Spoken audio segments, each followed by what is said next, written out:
नमस्कार।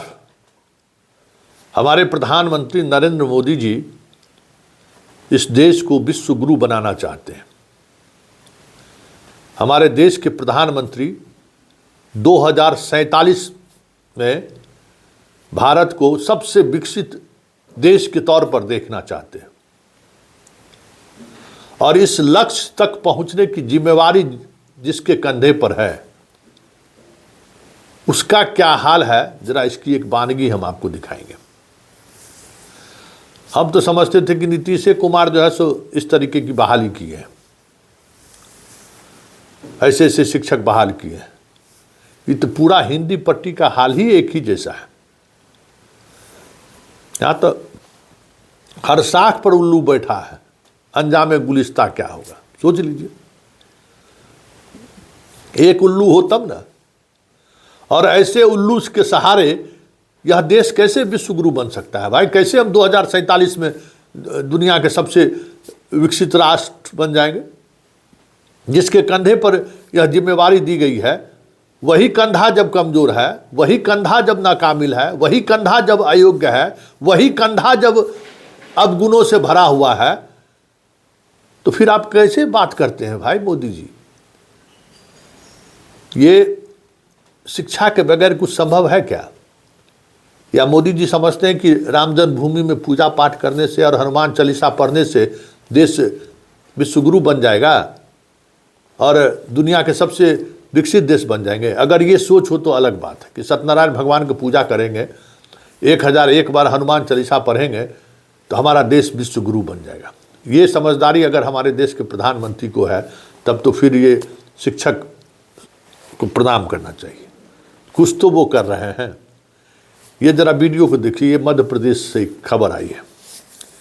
वहाँ के एक शिक्षक महोदय जी हैं, शराब के नशे में स्कूल पहुँच गए और स्कूल पहुँचने के बाद वो क्या कर रहे हैं, जरा इसकी एक वानगी देखिए। क्योंकि हमारा देश विश्व गुरु उसी पाठशाला से बनेगा। हमारा देश उसी पाठशाला से 2037 में सबसे विकसित राज्य बनेगा। यह भ्रम फैलाने की कोशिश मत करिए कि हनुमान चालीसा से हम बन जाएंगे।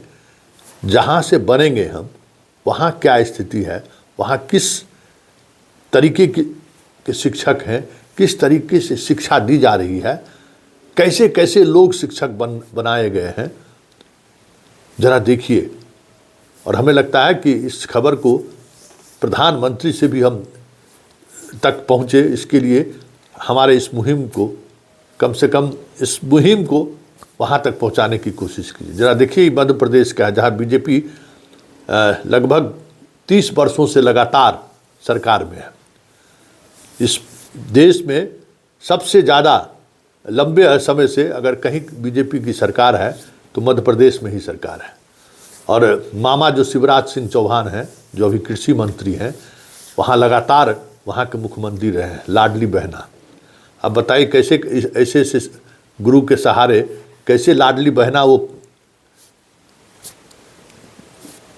पैदा किए होंगे, आप सोच सकते हैं क्या स्थिति होगी वहाँ के बच्चों का, किस तरीके से बच्चे पढ़ रहे होंगे। तो हम समझते थे कि ये बिहार में है। बिहार में कल दिखाए थे ना कि 2 शिक्षिका मार कर ली, आंगनबाड़ी सेविका, और वहाँ यूपी का, तब लीजिए एमपी का भी आ गया। तो जरा देखिए क्या हाल है एमपी की शिक्षा व्यवस्था का। पढ़ा घर जाई, ये में जाई घर है काय का ये में पढ़ाओ जाता है। का कम अपने कम पढ़े ये पाया हम बताइए को आप माँ का बात करते हैं। आप कैसे बात कर रहे हैं? इस माँ का संबंध का जब ये बताइए अध्यापक में माँ का संबंध का तो आप ये मैं करो मैं कह हाँ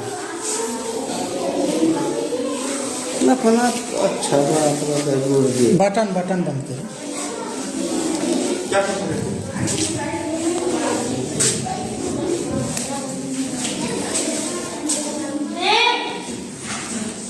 कि ये साला नहीं रहा, मैं क्या करूँ बताइए?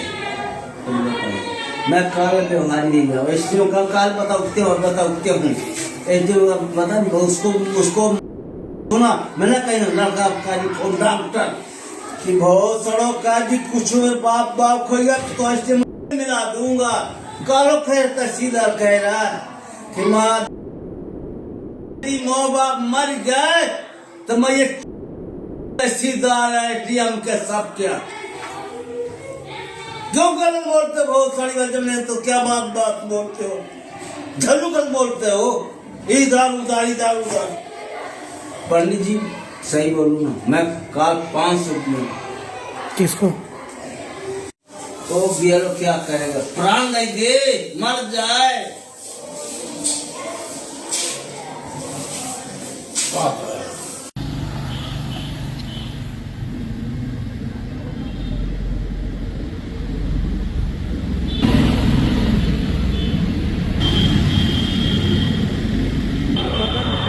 अरे हो गया, बना रहा हूँ। आप देख लीजिए, इन्हीं के कंधों पर है ना राष्ट्र का निर्माण। क्योंकि अगर हमारे बच्चे शिक्षित नहीं होंगे, हमारे बच्चों में शिक्षा का ज्ञान नहीं होगा, तो फिर आप अगर बात करते हैं विश्व गुरु बनने का तो बेईमानी है, बेवकूफ़ बनाते हैं इस देश को। 2047 तक सबसे विकसित देश बनाने का जो सपना दिखा रहे हैं वह सिर्फ सपना बनकर ही रह जाएगा। मतलब जो बेसिक चीज़ था एजुकेशन, उसको हम किस तरीके से ख़त्म कर दिए हैं, मतलब कल्पना से परे की बात है। हम मानते थे कि बिहार में ही निरक्षरों का जमात हो गया। कहने को एक वैकेंसी पर हमारे यहाँ कम से कम 5000 स्टूडेंट फॉर्म भरते हैं एक वैकेंसी पर, लेकिन 100 उम्मीदवार भी ठीक से चयन नहीं कर पा रही है आयोग, योग्य उम्मीदवार को चयन नहीं कर पा रही है। दरोगा, सिपाही, बीडीओ, सीओ, डीएसपी, एसडीओ धड़ल्ले से बनाए जा रहे हैं। और उनसे बात करिए तो प्राथमिक विद्यालय के शिक्षक कितना भी, उस दौर के शिक्षक कितना भी योग्यता इन लोगों को नहीं है। आज पूरी जो एफिशिएंसी खत्म हो रही है लोअर ब्यूरोक्रेसी का, क्या वजह है? पूरी एफिशिएंसी। आप मतलब रीड है ना जी, ब्यूरोक्रेसी रीड है, और वो भी लोअर ब्यूरोक्रेसी तो और बड़ा रीड है।